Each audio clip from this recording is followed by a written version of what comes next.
Good afternoon, everybody. I hope you guys are all doing well, and I hope you guys are um, doing well, especially with the weather that's outside. Here in Chicago, we woke up to snow, and as a, as much of a bummer that is, I hope everybody is still doing well and hanging in there, and um, hopefully the family's not driving you guys too crazy in this COVID-19 situation. I pray is hopefully coming to an end in somewhat the near future. But today we're going to continue in our journey through the Red Letter Challenge by Zach Zender. On Monday I read day one, so I'm going to read day two. If you missed day one, I'm going to include a link to our YouTube page so that you can watch day one, and I'm going to continue to keep posting all these videos there. So if you miss a day, that'll be the day where you can go back or that could be a way that you can go back and view. So, day number 2, forgiving. Couches typically look really nice on the outside, but have you ever lifted up the cushions? Before you do, take a moment to prepare your heart and soul for the horrors you are about to experience. In fact, you may even want to put on a hazmat suit. If you're like our family, you're going to find M&Ms, quesadillas, pizza crust, potato chips, Lego pieces, and possibly the Zika virus. It's all under there. On the surface, the couch looks great. In fact, we've even had people come on over and sit on our couch. It looks nice on the surface, but deep down in the cracks is a lot of junk. Our lives are like this. On the surface, many of us look great, but on the inside, we are a mess. We put the highlight pictures of ourselves on social media so everybody thinks everything is great. We look amazing online, so we think we fooled everybody into thinking we have no major problems in our lives. We even do this at church. We walk in and we act like we're politicians, hugging people, kissing babies, and shaking hands. We try to make everything look flawless, but underneath there's a bunch of stuff we are not proud of.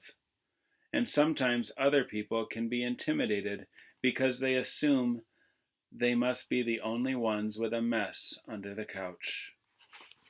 The reality is that deep inside each and every one of us, there is a great deal of hurt. And I want to tell you that goes for Pastor and I too. All of us carry that around. We're all hurting. We're all experiencing pain, and many of us are not free because we're held captive to the past.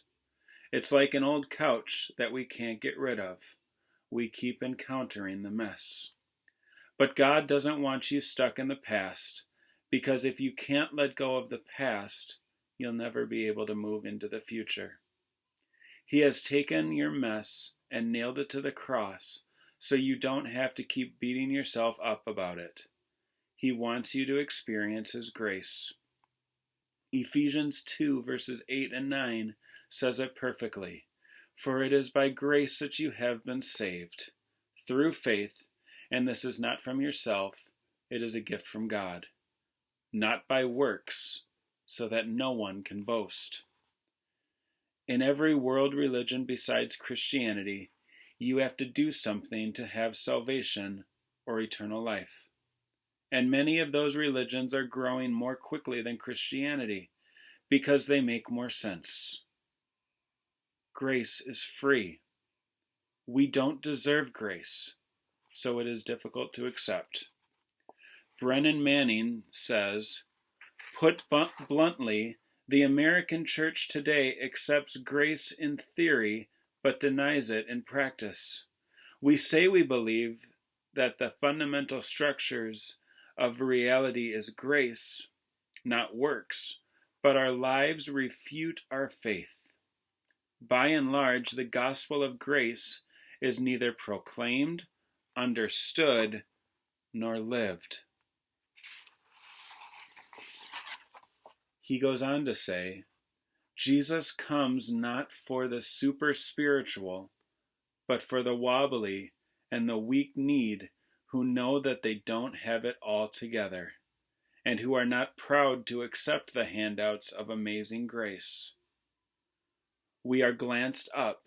We are astonished to find the eyes of Jesus opened with wonder, deep with understanding, and gentle with compassion. This is the God of the gospel of grace. My grandpa once talked to a woman in her 90s who had only a couple of weeks to live. She said, "I've been to church my whole life. I've served on every committee, but I don't know if I've done enough good things to enter into heaven. I don't know where I'm going when I die."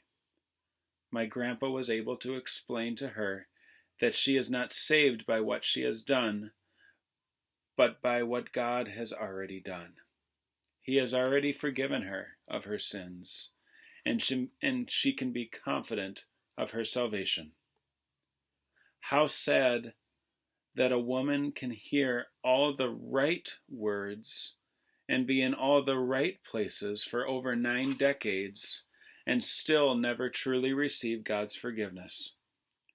I hope that when my grandpa talked to her, she finally felt confidence and assurance in God's grace.